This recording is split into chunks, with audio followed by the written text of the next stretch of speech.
What is up, everybody? Welcome back to another video. In today's video, it's time for the latest Lions. Hey, hold up. Here's what I was thinking. Instead of me just saying that, what if I had like a voice actor say like, it's time for the latest, you know what I'm talking about, like a new show, something like that in the background, and then like, whoa, like what is that? I don't know. I need like some kind of cool cutscene though, like maybe me going like, what? I'm sorry. Maybe I'll say it. I'm not gonna say. Okay, here we go. It's time for the latest lion stuff with your host, me. Okay, I'm sorry. Let's get it started. You know, I got to shout out DoseOfDion, man, because it was actually the first time I went live on YouTube.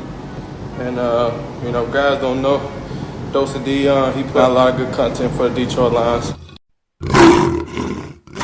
We got some Lions news and rumors, but really the headline of this video is going to be about Kenny Golladay and his situation. So we have some rumors on the Kenny Golladay situation I want to touch on. So coming from Jason La Canfora, it says that league sources believes the Lions will franchise tag Kenny Golladay, and then that the Detroit Lions will look to trade Kenny Golladay after they tag him. Albert Breer follows it up, believing that the Detroit Lions will try to extend Kenny Golladay, basically not wanting to pay him that $16 million for one season. So let's talk about it. Let's talk about quickly the pros and cons of tagging Kenny Golladay. We've touched on this before, but what are the pros and cons of this? All right, let's start with the pros. The good thing about taking a guy like Kenny Golladay, first off, is obviously that you could trade him. Instead of just seeing him walk and you get nothing in return, you could potentially trade him away, get something, even though, yeah, he's no longer here, but you still get something in return. It's better than just watching him walk in free agency and go sign a monster deal. So that's great, right? You get something in return. Another pro is if you get some offers and you're like, yeah, you know what? Those offers aren't that good, because here's my concern. I don't know how good of an offer the Lions would get for Golladay. He's coming off an injury. He's a one-year rental, and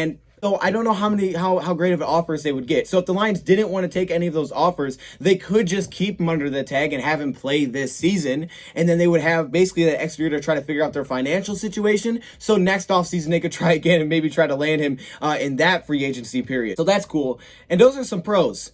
But there's also some pretty big cons of it. Well, let's talk about it. If you franchise tag Kenny Golladay, the obvious one, you're spending about $16 million for one season for Kenny Golladay. 16. All right, let me show you guys this. So this is me cutting some players. The Detroit Lions roster here, I'm going to make some cuts to clear up some space. Now you can see the cap room, it says $40 million. That's not correct. That's set at $193 million for the league. It's projected to be 180 to 181. All right, so basically take $12 million off of that. You're at $28 million in cap space. So you can see some of the cuts I made. I did I did June 1st cuts for Justin Coleman and Jesse James. Save you a little bit more. You don't take as much dead cap on right away, but I'm pretty sure you only can do 2 of those. I also cut, you can see our fullback. I don't know. I cut Nick Bawden, but you can see I made a pretty good amount of cuts, right? I cut some of the main guys here. Well, even with all that, we'd have about $28 million. If it's set at $181 million for the league, we'd have about $28 million in cap space. That's not bad, but you got to think, you got to take about $9 million of that, save it for the draft, which puts you at about $19 million. So if you give $16 million to Kenny Golladay for one season, now look at you. Now look at the salary cap situation you're sitting in. So yes, you got Golladay for 1 year. You don't even have him locked up on an extension. And you got like no money left. You got like no money to do anything. And you cut all these guys. Look how many holes you have to fill. Now you have even more holes to fill for next season. Now the reason that extending him makes so much sense, because if you truly want to bring back Golladay, if you extend him, you could set the contract up, backload a little bit. To me, you don't want to backload all the time. But this is the type of season where it would make a lot of sense to try to backload a contract. First off, the league, you know, could be a little smaller market for him because of the fact that every team is going to be dealing with less money. But if you backload it a little bit, it can allow you to give him more money when the league salary goes back up, because this year is so low. And I'm sure Golladay understands that. So you give him a little bit less this year, you save some more money this season so you can make some more moves. But then in the future, you just pay him a little bit more. That could be the option for the Detroit Lions. Plus, then you have him locked up on a long-term deal and you don't have to worry about him anymore. That's a big pro of extending him. But of course, once you extend him, then you extended him. So he's going to be here. So you better want him here. Now, personally, kind of the vibe I'm getting from Kenny Golladay is that this guy wants to be here. I think he wants the extension. All right. I know he wants to get his money. He wants to get his bread, but I think he wants to be here. Now, the one concern with trying to extend him is that another team could, you know, offer more money than we do. I mean, I'm hearing rumors that the Giants could offer $20+ million contract, 4 years, $80 million. And if that is the case, and you're not going to franchise tag him, you're trying to extend him, yeah, Golladay, I think he'll take less to stay here. But if he's offered $20 million a year, which I just don't think the Lions can do, there's a point where you're just like, yeah, we just can't do it. So, I mean, hey, look, we hope you come back. We hope you take this offer, but We can't do $20 million a year. I mean, we get back a little, but we can't do that financially. We're just not in that position. I mean, look, when he declined $16 million per year for our last regime because it was a rocky relationship, that put Dan Campbell and Brad Holmes in a pretty tough position this offseason. Like we said in that video, that I believe if this regime right now was here when they offered that contract, I think Kenny Golladay would have took it. I think it was a rocky relationship. That told me pretty much all I needed to know. And then what about the reaction from Golladay when Dan Campbell was brought in? Oh, wow, I died laughing, I got to match his energy. And we're seeing Golladay very active on social media. I think he wants to be brought back. He just wants to get a payday. I think he'll take less to land in Detroit. The question is, if a team like the Giants offers him a mega deal like that, will we be able to compete in an extension? But here's what Golladay is doing, which is really messed up, Kenny, by the way. If you watch this video, that's really messed up, all right? You're doing us dirty with this one. He goes on his Instagram and puts this story up. And his title this, in case y'all forgot. First off, Kenny, I ain't forget. All right, I'm like an elephant. I don't forget. Well, I do forget, but I didn't forget you. I didn't forget you, Kenny Golladay. All right, I talk about the Lions all the time. I didn't forget about Golladay. Okay, we just found out that Matthew Stafford is going elsewhere. I'm trying to recruit from that, and now we get this. In case y'all forgot. Oh gosh. Okay. In case this offseason water's not already hard enough. Post these highlights on there. I'm like, okay, I'm watching it, trying not to, trying to smile. Like, oh yeah, that's great. That's great.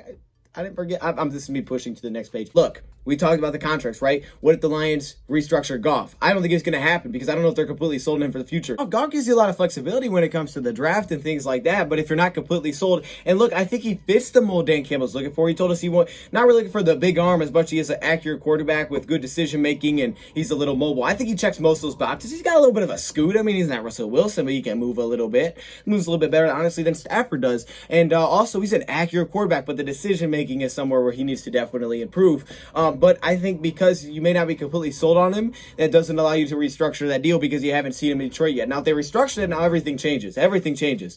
But since they haven't done it yet, it leaves their options open in the draft, which is great. And I think the Lions are going to want to have their options open because, they're not locked into him long term. And if he struggles next season or something, you can move on from him. But because of that situation, you got less money to play around with this offseason. Around the league, they're looking at like, yeah, he's coming off an injury. We don't have that much money. And maybe around the league, his value isn't that high. Last time Kenny Golladay declined $16 million, it was before he was injured, and it's before the salary cap took a dump like it is this season, okay? So teams that are expected to give him this monster payday may not be able to do it. Okay, because every team is dealing with some financial struggle. Basically, every team is dealing with some financial struggles right now. And not only that, at that time, he didn't come off an injury. So maybe he's like, hold up, hey, don't forget about me. He's trying to hype himself up. But I get it. I do. I'm hoping other teams are really worried about that and they're not willing to offer him that much because that means we might be able to actually get him back. That brings me to Romeo Okwara because he's also a big factor in this as well. Think about it like this. Romeo Okwara is projected 3 years, $30 million, which is about $10 million a year. Again, depending on how you set up the contract, you could pay less than $10 million for this season. But if you have $28 million in cap space, let's say hypothetically, let's say you give Kenny Golladay $15 million for the first year and you give, Romeo $8 million. That's $23 million. You barely have enough for the draft with all those cuts I made. Okay, yeah, you can move some pieces around. You can cut those 700,000, 800,000 guys. But you're going to have to sign them back because you got to fill out your roster. First things first, it's going to be nearly impossible, I think, to get both of these guys back. And if you do, you basically can't do anything else in free agency. I mean, you're not going to go sign any new pieces. You're not bringing any free agents that maybe you like that guys had previous ties with. The guys you're signing are like guys that just fill out the roster because you just don't have money. I mean, $23 million, if you have 28 cap, that's not even enough for the draft. It's not enough to sign all your draft picks depending on how many picks you have. As core guys, that's what Dan Campbell said they wanted to do this offseason was lock up their core guys. Those could be core guys for the Lions. So that may be their plan. It's just going to be extremely difficult. So let me ask you this. And I know you're not going to want to answer it, but I'm going to ask it anyways. Okay. If you could only get one player return, you knew it was coming, who would you get? If you could only sign one, would you sign Romeo or Kenny Golladay? Romeo's going to be cheaper. All right. And Romeo's coming off an incredible season. So $10 million a year, honestly, I think it's understandable. He's pretty young. He's coming off 10 sacks. He had more sacks and pressures than J.J. Watt did.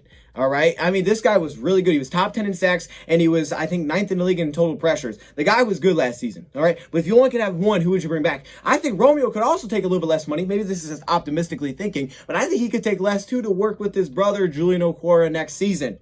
Now, we haven't heard as much from Romeo Okwara, so I don't know, how interested he is. Romeo, I'm not sure as much. I don't know. I'm not behind the scenes. But Campbell said they want to try to bring them both back. It's going to be difficult. Now, if I could only sign one, as much as I really hate to say this, and I would love both, I'm kind of leading towards the side just barely of Romeo. The reason I say that is, one, he's going to be cheaper. Now, the concern with Romeo is that he's had some down seasons like the year before this past one where he only had like 1.5 sacks.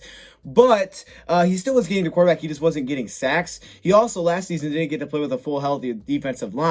But I think keeping him with his brother, keeping him cheaper, keeping a pressure guy defensively, and I personally see that you can, the draft for receivers, it's a lot easier to find receivers, for cheaper. So I would lean towards the side of Romeo. I hate to say it like I really do, but I would lean towards the side of Romeo if I can only pick one. And that also saves us some money in free agency.